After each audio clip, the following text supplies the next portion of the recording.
चीन चील जैसा शिकारी है जो दुश्मन पर ऐसा झपट्टा मारता है कि संभलने का मौका नहीं देता। गलवान में ड्रैगन ने यही करने की कोशिश की थी, मगर पहले से मुस्तैद भारतीय शूरवीरों ने चीनी कायरों को मुंह तोड़ जवाब दिया। गलवान में मिले जख्म तक चीन ने किसी को नहीं दिखाए। अपने जवानों की मौत का सच चीन ने लंबे अरसे तक कबूल नहीं किया।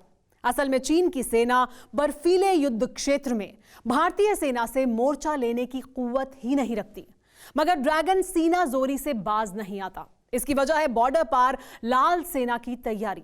चीन ने गलवान के बाद एलएसी फ्रंट पर अपनी पूरी ताकत झोंक दी है।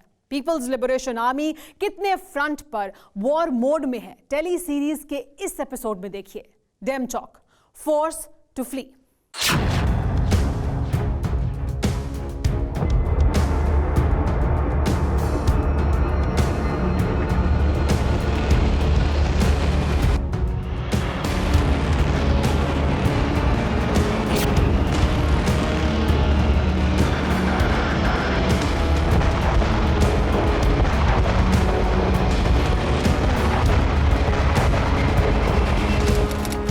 जून 2022, पूर्वी सेक्टर लद्दाख।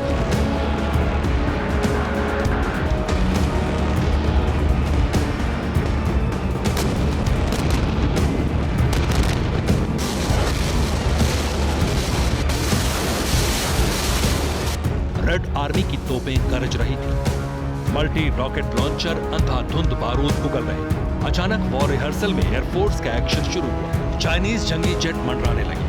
ड्रैगन के आसमानी लड़ाकों ने भी मिसाइल की बौछार की।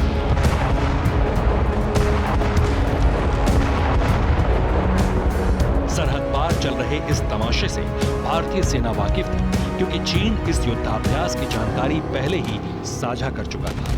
मगर इस वॉर ड्रिल के बीच जो ड्रैगन एयरफोर्स के जंगी जेट ने जो किया, उसकी कल्पना भी नहीं की जा सकती। एयर शो के बीच चाइनीज एयरफोर्स का फाइटर जेट एलएसी के बेहद करीब आ गया। रडार पर ड्रैगन के जंगी जेट की झलक दिखते ही भारतीय सेना अलर्ट हो गई। भारतीय सैन्य ठिकाने के बेहद करीब मंडराते चीनी लड़ाकू विमान को खदेड़ने का मिशन ऑन हो गया।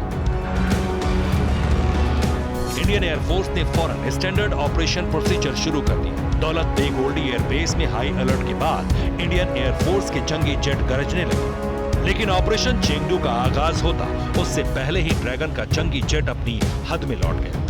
मगर इस गुस्ताखी को हल्के में नहीं लिया जा सकता। इसे ऐसे समझिए, अप्रैल मई 2020 में युद्धाभ्यास के बीच पीएलए ने घुसपैठ की थी। 15 जून 2020 को गलवान घाटी में चीनी सैनिकों ने भारतीय सेना की पीठ पर वार किया। गलवान में भारतीय सेना के 20 जवान शहीद हो गए, जबकि इस भिड़ंत में चीन को भारी नुकसान हुआ। लेकिन चीन ने सिर्फ 4 जवानों की मौत की बात मानी। वहीं द क्लैक्सन की रिपोर्ट में दावा किया गया कि गलवान में चीन के कम से कम 38 जवान बेमौत मारे गए। गलवान झड़प में करारी हार के बाद चीन ने अपनी आधी फोर्स इस फ्रंट पर तैनात कर दी। चीन ने न्यूक्लियर हथियारों को बॉर्डर पर भेजा। एटम बम बरसाने वाले H-6 बॉम्बर्स को भी ड्रैगन ने उड़ाया। 9 महीने तक चीन एलएसी पर युद्ध का माहौल बनाता रहा। आखिरकार जब चीन की कोई चाल कामयाब नहीं हुई, तब वो बातचीत की टेबल पर आया, जिसमें 16 राउंड हो चुके हैं, लेकिन नतीजा 0 है। जबकि एलएसी पर पहले से तय शर्तों पर ही सहमति की बात भारत की तरफ से की जा रही है। भारत और चीन के बीच अब तक सीमा का सीमांकन नहीं हुआ है, लेकिन लाइन ऑफ एक्चुअल कंट्रोल यानी एलएसी तय की गई है। एलएसी पर भी चीन 15 से ज्यादा पॉइंट्स पर अपना दावा करता है, जबकि यह हिस्सा भारतीय सीमा में आता है। जिन पॉइंट्स पर चीन नजरें गड़ाए है, वो सामरिक लिहाज से बेहद अहम है।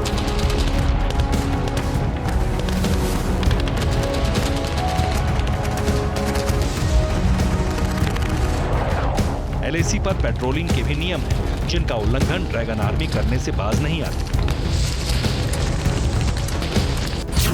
पेट्रोलिंग प्रोटोकॉल में दूसरे देश के गश्ती दल के दिखने पर चीनी सेना को अपनी जगह रुकने की शर्त है।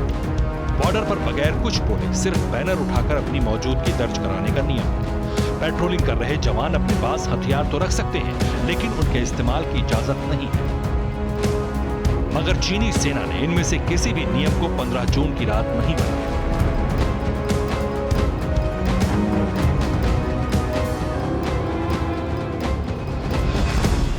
गलवान झड़प के बाद भी चीनी सेना शर्तें तोड़ दिया।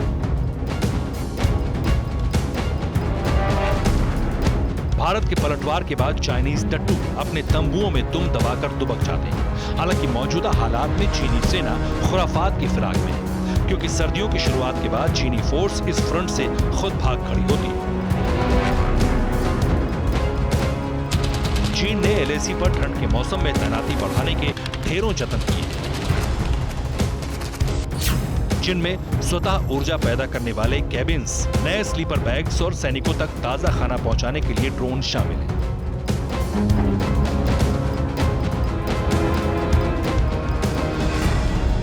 सेना की तैनाती हो, हथियारों की तैनाती हो या फिर बॉर्डर पार बने एयरबेस, मिलिट्री बेस, मक्कार ड्रैगन युद्ध के क्लियर सिग्नल दे रहा है। धोखेबाज दुश्मन अतीत में कई दफा भारत की पीठ में खंजर घोंप चुका है।